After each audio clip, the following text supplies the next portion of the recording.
What's going on, guys? Thank you so much for all the support that you guys have been throwing my way. I just wanted to start the video by saying that, but I've actually gotten very good feedback from all of you when it comes down to the builds that I've been making, and not just the builds, the videos that I've been doing explaining why I'm choosing certain items in certain areas, because a lot of you like understanding my mindset, and a lot of you honestly kind of want to make sure that I know what I'm talking about. So here's what we're going to be doing now. The ability brawler build specifically, guys, I do want to preface this in the beginning. This is specifically for solo laners. If you're a solo laner, it doesn't matter which character you honestly want to do, but if you want to be a tanky character that still does plenty of damage with his abilities, it could be Sevrog, it could be Greystone, it could be Quang, whichever of you choosing, this is going to be the build for you. Some of you might be skeptical about some of these items, but I'm going to go through them and explain them, and hopefully you guys enjoy the video. Here we go.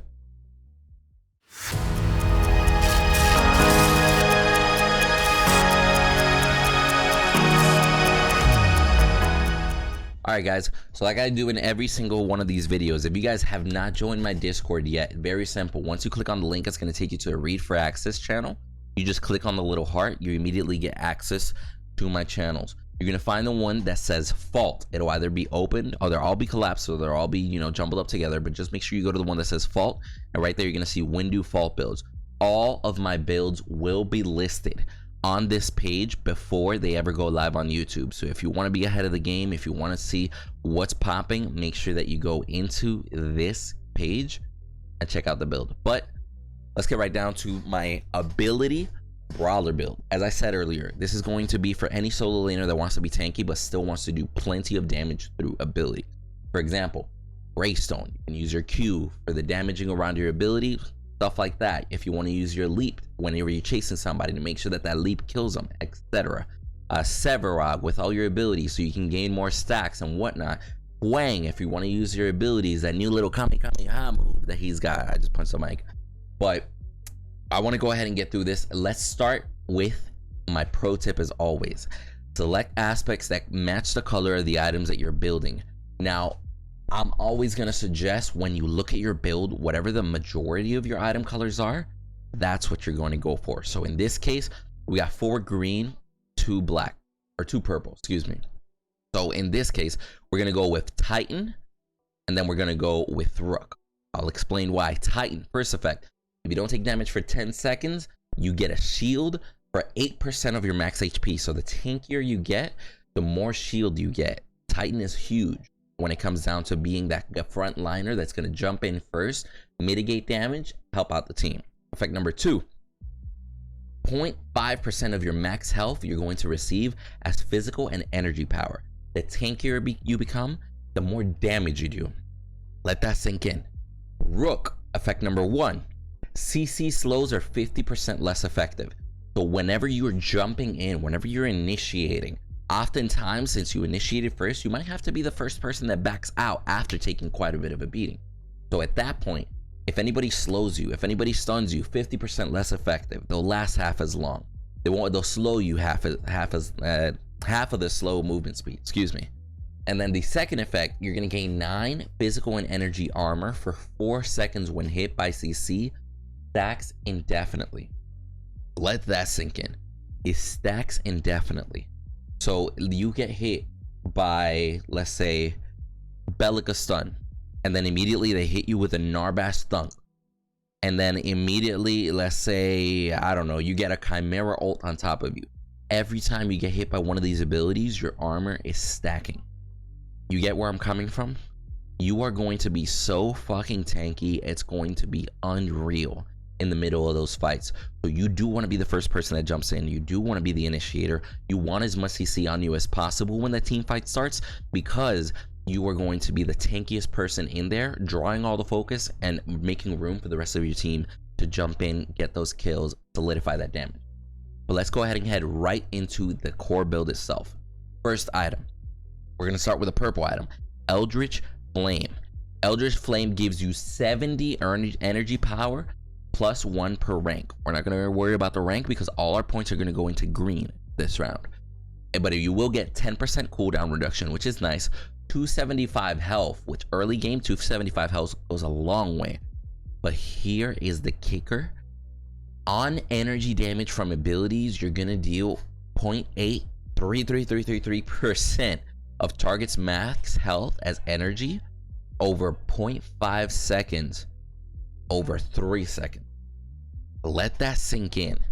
Every time you do ability damage, you're going to deal a percentage of their health every 0.5 seconds over 3 seconds. So basically, in 3 seconds, you're going to do 0.83% of their health 6 times, which, and if eventually ends up stacking to like 3-4% of damage in 3 seconds.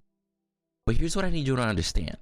Every damage from abilities, if you're Sevarog, your siphon comes back hella quick, you're gonna siphon them as much as possible. If you're Quang, your right click comes back fairly quickly. The light from the heavens, I think it's called, or some shit like that.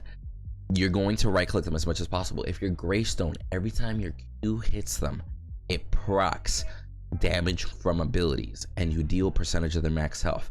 Greystone is going to be arguably the one that uses this card the best. And every single solo laner here is going to demolish energy power wise with this, but Greystone is going to fucking take off with this item, because the first instinct is going to be, as a solo laner, for somebody to build some sort of energy armor or some sort of physical armor, right, depending on what you're doing. But the fact that off rip you're already chunking their max health as a passive, it's not even going through as energy armor 100%, they're going to get melted regardless, and they're going to be wondering what the fuck is going on, why am I getting melted? Eldritch Flame, believe me, #1 item for sure. Second item, we're going to go into green, Inertia wraps. Now we are spending all of our favors on green. For those of you that don't know, in FAULT, to spend your favors at the top of the item system, you get to invest favors into the same color of aspects that you chose in the beginning. Since we chose 2 green, all our favors are going to go into green this time. Now, Inertia wraps gives you 100% movement speed, but 17 physical armor plus 1 per rank. So this is an infinitely stacking item that gives you physical armor as the game, more physical armor as the game progresses. Now, besides that, the passive, 30% endurance. That means CC duration reduction. So these boots reduce the CC that you receive by 30%. That's fucking huge, especially as a solo laner that's going to be initiating and then trying to get away last second with like 1 HP or whatever it may be. So this card's going to be huge. This card's going to help you a ton in the solo lane phase because of that physical armor. Basic attacks aren't going to be as much to you. People ganking you more than likely won't do as much to you, so you're going to become a strong independent force in the solo lane as soon as you start building this item, and you'll be doing damage with Eldritch Flame, so you'll be able to counter there. Moving on forward, back to purple, Jar of Hearts. I'll explain why we're doing Jar of Hearts. In the solo lane, you're going to get 35 power, 35 attacks, 35% attack speed, plus 1 per rank, but we're not worried about this rank because we're building into green. And then 4% lifesteal. So as a solo laner, one of the biggest things that is kind of like within your role description is to split push and to take towers. Now, with the extra power and the extra attack speed, this card is purely there for power, for tower taking, and because of the passive. Listen to this passive. On hit with basic attack, apply trauma to a target for 4 seconds. 50% healing reduced from all sources. In the middle of a fight, in the middle of an engagement, in the middle of a team fight, a gank, whatever it may be. You got a Chimera there, you got a Narbas there, or anybody that's receiving healing from somewhere. You are there to do basic attack damage, to do ability damage. You got that attack speed so you can swing faster. You're going to be applying that trauma, consistently, and making sure that the individual is not going to be able to heal. This item is essential for every single solo laner, in my opinion, because as your team's tank, you're going to last the longest. So the longer you're in a fight slapping people with your basic attack and making sure that people's healing is reduced, the more effective you are in a team fight, the better it's going to be for your team to apply all that damage and destroy the enemy. Not just that, it does have an active. Now, using abilities lands basic attack using abilities and landing basic attack stores charges. At 60 charges, you can activate it and receive 40% lifesteal for 4 seconds. Once you use the ability, the charges restart. The count restarts. Here's the thing, guys. This is going to be a lifesaver for so many solo laners. Every basic attack you land, you already got Jar of Hearts in here giving you attack speed. And every ability you land, you already got Eldritch, so you're going to be encouraged to land abilities. Every basic attack and ability that you land builds a stack. At 60, you now have an upgraded version of Jar of Hearts. You're going to have this on your 3rd slot. So quite frankly, what you're going to do is, if you're very, very low, pop your Jar of Hearts, activate it. You now get 40% lifesteal, which is huge. Here comes back at least like a quarter to half of your health. Guess who's in the fight longer? Now ready to take even more damage, distract the enemy, apply the hitting, like the Jar of Hearts passive effect. You hit the ADC, his lifesteal doesn't work as well anymore. You hit Chimera, his lifesteal doesn't work. You hit Countess, her lifesteal doesn't work. You hit anybody that Narbass is saving, their life regen doesn't work. Hit Narbass, his life regen doesn't work. This is going to be huge because it means you stay in the fight longer and you help with your passives that you're doing, and you'll be doing crazy damage through Eldritch Frame regardless. Speaking of damage and tankiness, we're now going to go into Baleful Armor. Now, Baleful Armor, check this out. I want you guys to pay attention to this. 510 health, so you're tankier. 66 physical armor, +1 per rank, infinitely scaling, because we are putting our points into green. So now your physical armor is going to grow as the game progresses. But listen to this. Energy damage per second to enemies within 400 units. As long as anybody's near you, they get energy damage. You guys remember how Eldritch Flame, reduces part of their max health every time they receive energy damage from you? So now you don't even have to hit them with an ability. Now you're literally applying energy damage to anybody that's near you, and simultaneously Eldritch Flame is applying that max health over time being taken away from them just because they're near you. You're literally going to be melting enemies near you just by them literally rubbing shoulders. You're going to be the perfect initiator, the perfect person to be in the front, because we're building your armor and your tankiness now while your effects are kicking in from Jar of Hearts and Eldritch Flame. But it doesn't stop there. It also has an active. Every second for 5 seconds, enemies within 600 units take 1% of your max health as energy damage. So if you pop Baleful Armor, now you're applying an extra energy damage source to any enemy that's in the area around you. In the area around you. And as long as they're taking energy damage, they're also losing a percentage of their max health. It's fucking bonkers. It keeps stacking. Don't forget to use those active, guys. Now let's go to the next one. Unyielding Mantle. Unyielding Mantle. 425 health. More health. Be mindful, guys. With our aspects, the more health we got, the more power you got. Let that sink in. We got 36 physical armor, 36 energy armor, and infinitely stacking energy armor with depending on how many favor you put into it.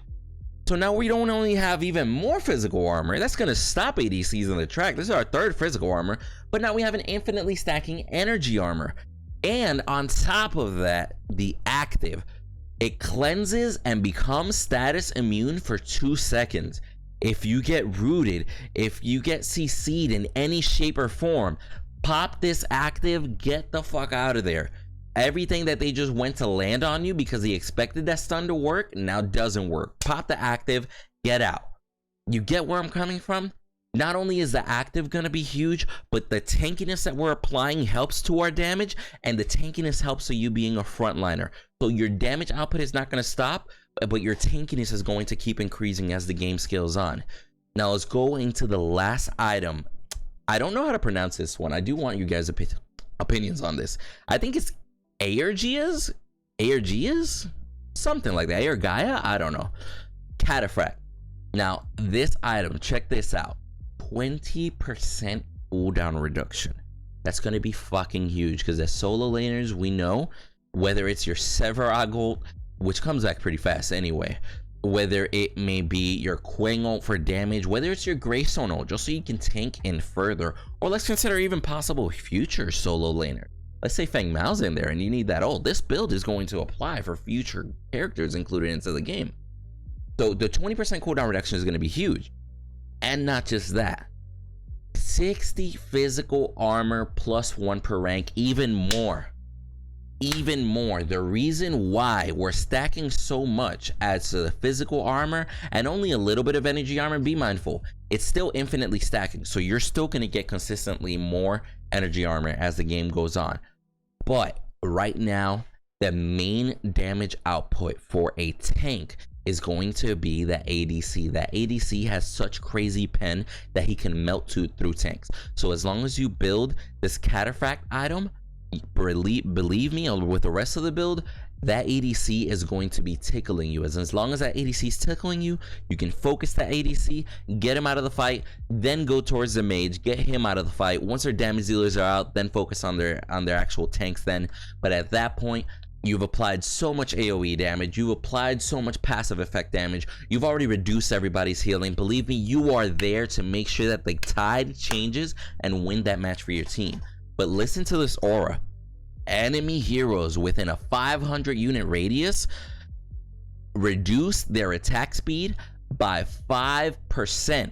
That's fucking bonkers. You're reducing attack speed just by them being around you. And not just that, taking basic attacks from an enemy hero reduces their attack speed by 1% for 2 seconds, and it stacks up to 10 stacks. So you can actually reduce their attack speed by 10% extra depending on how much they hit you. And you're gonna have so much basic attack armor. Every time their ADC hits you, he's not only gonna tickle you, he's going to be doing slowly less DPS, because he's not going to be able to have that attack speed because he's hitting you. You get in his face, you soak up all of his shots, their ADC is worthless, you now just won your team the team fight. That's exactly why this item is here, guys. And I'm telling you guys, all of my builds, like, sometimes it might seem weird when you look at it, but when you break it down, there's a purpose why every item goes into place.